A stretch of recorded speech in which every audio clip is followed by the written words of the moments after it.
እኔ እውነት ለመናገር ውስጤን በጣም ነው የሚያንገበግበኝ፣ በጣም ነው የሚያቃጥለኝ። ማንም ሰው መሞት የለበትም። የሰው ልጅ እንዲሞት አልፈቅድም። በየትኛውም አቅጣጫ ሊሆን ይችላል፣ በየትኛውም ሰፈር። እኔ የሙስሊሞች ማንኛውም ሙስሊም ጓደኛ ሊኖር ይችላል፣ የዋሆች ጓደኞች አብረውኝ ምናምን በቃ ጊዜ የሚያሳልፉ ማከብራቸው፣ በጣም መወዳቸው የሙስሊም ጓደኞች በጣም በርከት ያሉ እንደ ቤተሰብ የምንታይ የሙስሊም ጓደኞች አሉ።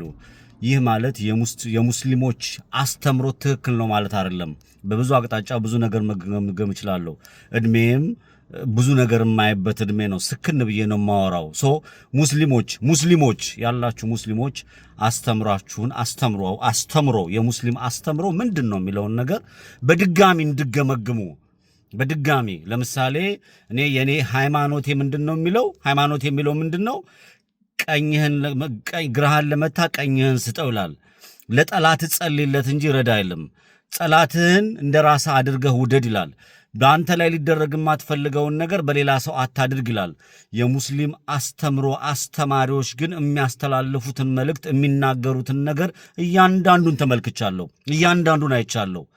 በጣም በጣም የሚያስጠላ በጣም የሚናገሩት ከአንደበታው የሚወጣው በአደባባይ የሚናገሩት ነገር በጣም እኔን ለመስደብ እኔን ለመናገር አትጣደፉ። አስተምሯችሁን የተጻፈው መጽሐፋችሁ ላይ ያለው ምንድን ነው የሚለውን ነገር ድጋሚ ተመልከቱ። ክርስቲያን የሆናችሁ በክርስቶስ ክርስታውያን በእመቤቴ አማላጅነት የምታምኑ እግዚአብሔር የኢየሱስ ክርስቶስን መወለድ የምታምኑ ከድንግል ማርያም መወለዱን የምታምኑ ክርስቲያን የሆናችሁ ሰዎች ደግሞ የሙስሊም አስተምሮት ምንድን ነው የሚለውን ነገር ለመቃኘት ሞክሩ። እኔ ሃይማኖቴ ክፉን በክፉ አትቃወሙ ነው የሚለው። ረድ የሚል ሃይማኖቴ ላይ የለም። የሰው ላይ እንኳን አይደለም የሰው ልጅ የወፍ ልጅ እንኳን ክፉ እንዳይነካት እኛ ሁላችንም እኔም የራሴን አደርጋለሁ። መጥፎን ነገር እንጠየፋለን። ሃይማኖቴ ያስተማረኝ ይሄ ነው። ግን ይሄንን ስል ሀገር የጋራ ነው፣ ሃይማኖት የግል ነው። ሀገር የጋራ ነው፣ ሃይማኖት የግል ነው። ሀገራችን ኢትዮጵያ የሙስሊምም የክርስቲያንም የዋቄ ፈታውም የፕሮቴስታንቱም የካቶሊኩም ሀገር ነው። ሀገር ነው። ሀገር የጋራ ነው፣ ሃይማኖት የግል ነው። የግላችንን ከነካችሁብን ችግር አለ ማለት ነው። አስተምሮት ላይ አስተምሮታችሁ ላይ ይሄ ሰለፌ ወሃቢያ የነዛ አክራሪ ተከራሪ ምናምን እያልኩ አልገባም። አስተምሮቱ ላይ እነዚህ የሚያርዱት ሰዎች፣ እነዚህ የሚጨፈጭፉት ሰዎች፣ እነዚህ አንገት እንደ ከብት የሚያርዱት ሰዎች አስተምሮቱ የገባቸው ወይም ደግሞ አስተምሮቱን የሚተገብሩ ሰዎች ናቸው። የአስተምሮታቸውን የተማሩትን የሚያዛቸውን ሃይማኖቱ የሚያዛቸውን የሚፈጽሙ ሰዎች ናቸው። የማያርዱት ሰው ሲታረድ የማያዝኑት የሰውነት ባህሪ ያላቸው ስለ አስተምሮቱ ያልተረዱ አስተምሮቱ ምንድን ነው የሚለውን ነገር በማይቀበሉ ሰውኛ ይሄ እንዴት ሰው ያደርገዋል ብለው የሚያምኑ ናቸው። እንወዳችኋለን እነዚህ አይነት ሰዎችን። እናንተን ለማራቅ ለማስቀየም አይደለም፣ ግን አስተምሮታችሁን እንድፈትሽ ነው።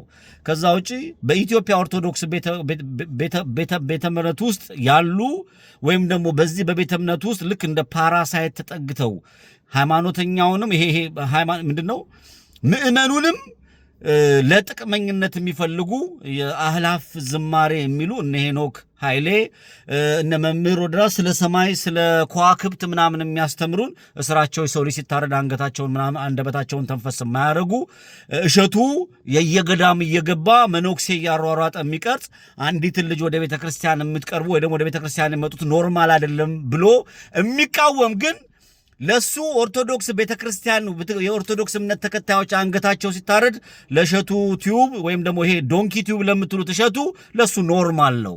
እነዚህ አይነት ሰዎችን መመልከት የማህበረ ቅዱሳን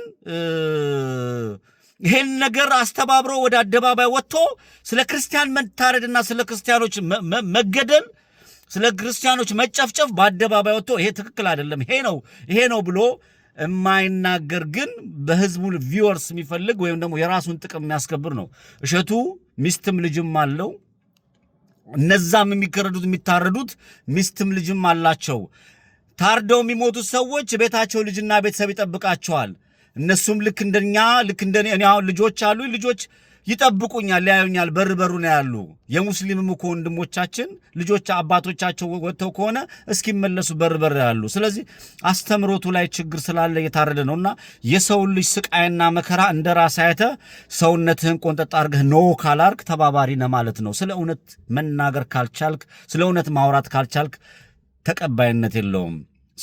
በኢትዮጵያ ኦርቶዶክስ ቤተክርስቲያን ውስጥ ሆነው ይሄንን ነገር ማውገዝ ያልቻሉ የማህበረ ቅዱሳን አባላት ማህበረ ቅዱሳን ውስጥ ያሉ በሃይማኖት ዩቲዩብ ላይ የሚነግዱ የሚሸቅጡ ይሄ እዚህ ሶሻል ሚዲያ ላይ ቁጭ ብለው ገንዘብ የሚለቃቅሙ ከያቅራቢያው ምን ይሄ ስለ ቤተክርስቲያን ለእንትን ማሰሪያ የሚሉ ስለዚህ ስለ አርሲ እርድና ስለ አርሲ ግድያ ወይ ደግሞ ስለ ክርስቲያኖች መታረድ፣ ስለ ቤተ ክርስቲያን መጨፍጨፍ፣ ስለ ካህናት መደፈር፣ ስለ ካህናት መንገላታት፣ ቤተ ክርስቲያን እንደ ጧፍ ሲለቆስ ምን አሉ የሚለውን ነገር የመመልከትና እነዚህን ሰዎች የመታዘብ ኃላፊነት አለብን።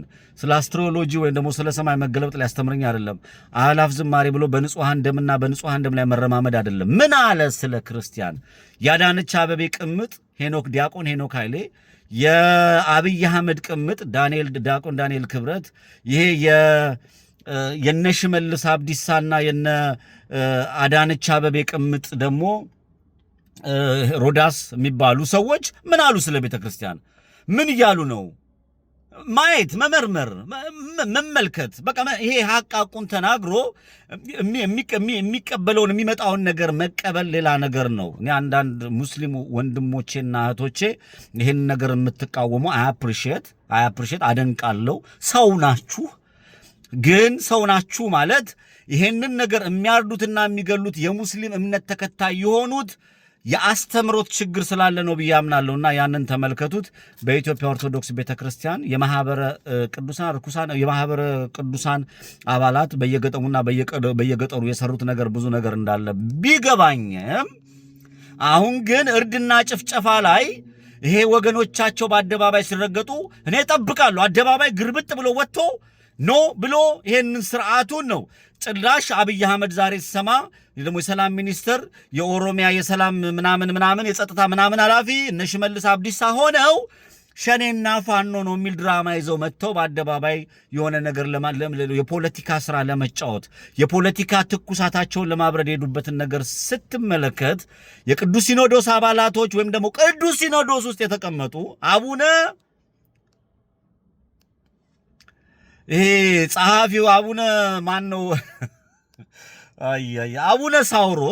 አቡነ ሳውሮስን የሚያክል ትልቅ ከአብይ አህመድ የበለጠ የቤተ ክርስቲያኒቷን ቀኝ ጡት የቆረጠ አቡነ ማትያስ ቤተ ክርስቲያን በቀኝ ገዢዎች ወይም ደግሞ ቤተ ክርስቲያን ቀኝ ተገዝታለች፣ ቤተ ክርስቲያናቷን አንቀዋታል ብለው ተናግረዋል። የአቡነ አብርሃም ዝምታ የጳጳሳቱን የአባቶቻችን የሚናገሩትን እያየሁ ነው፣ እየተመለከትኩ ነው። ዝምታቸው በየአካባቢው ያለውን ዝምታ ግን ተቀባይነት የለውም። እያንዳንዱን ተመልከቱ ነው። በቃ ምእመኑ የኢትዮጵያ ኦርቶዶክስ እምነት ተከታይ የሆናችሁ ምንም ለእርድ እየተዘጋጃችሁ ነው። እግዚአብሔር ምስክሬ ነው። ወዴት መንደፋደፍ አያስፈልግም። እኔ ፖለቲካው ላይም ትንተና ሰጣለሁ። የምመለከተውን የማይሆን ከነገባው ቁጭ ነው ማድረግልህ። ሞትን አውቀዋለሁ። ሲኦል ምንድነው አውቀዋለሁ። የሚፈጸሙ ነገሮች ምንድናቸው እያንዳንዱን ተከታተላለሁ። እና ሰው ያላየውን ያየው ልጅ ነኝ። እግዚአብሔር በህይወትና በነፍስና እንዲያቆየ ምክንያት ስላለው ነው። እኔ ካልተናገርኩ ማንም አይናገርም። የሚመጣውን ለመቀበል ልረድ ቢለኝ አንገቴን ለመስጠት ለሃይማኖቴ ዝግጁ ነኝ። ለሃይማኖታችሁን ለመታረድ ዝግጁ ነው። አይኖ ከኃጢአት ራሳችንን መሰብሰብ አለብን። አይኖ ከምናረጋቸው ነገሮች ወደ ጽድቅ መንገድ ለመጓዝ እውነት ለመናገር እውነቱን ለማፍረጥ ከእግዚአብሔር ለመገናኘት ራሳችን ማንጻት አለብን። ሁላችን ይሄም እናደርጋለን። ስለ እውነት መናገርና ስለ እውነት ዋጋ መክፈል ግን ሌላ ጉዳይ ነው። ስለዚህ ስለ እውነት እናገራለሁ። የሙስሊም ወንድሞቻችን አስተምሮቱን ፈትሹ። የኢትዮጵያ ኦርቶዶክስ ቤተክርስቲያን ልክ እንደ ፓራሳይት ተጠቅጠው ደሟን የሚመጡ ምእመኑን የሚመጡ በርከት ያሉ ደመጣጮች አሉበት። ያንን ለማጥራት ዝም ብለ ነጠላ ለብሰው የቤተ ክርስቲያኑ ዝም ብለ ሶሻል ሚዲያ ላይ የምታሸበሽብ ሶሻል ሚዲያ ላይ በየው ደግሞ በየምድር ላይ እንደዚህ መንዘዋዘው አይደለም። ቆም ብለ አስተምሮቱ ምንድነው? ቤተ ክርስቲያናችን ምን እየሆነች ነው? የት ነው ያለነው? ምን ላይ ቆመናል? ለዚህ ቤተ ክርስቲያን ዋጋ የሚከፍሉት እነማን ናቸው? እውነተኛ ሰዎች እነማን ናቸው? ምን እየሆነ ነው የሚለውን ነገር በጭንቅላታችን አይተን የራሳችን አንድ ድንጋይ መወርወር ካልቻልን ከገዳዮች ጋር ተባባሪ ነን። በቤተ ክርስቲያን ውስጥ ያሉ አሪዮሶችን እንከታተላቸው። ቴንኪው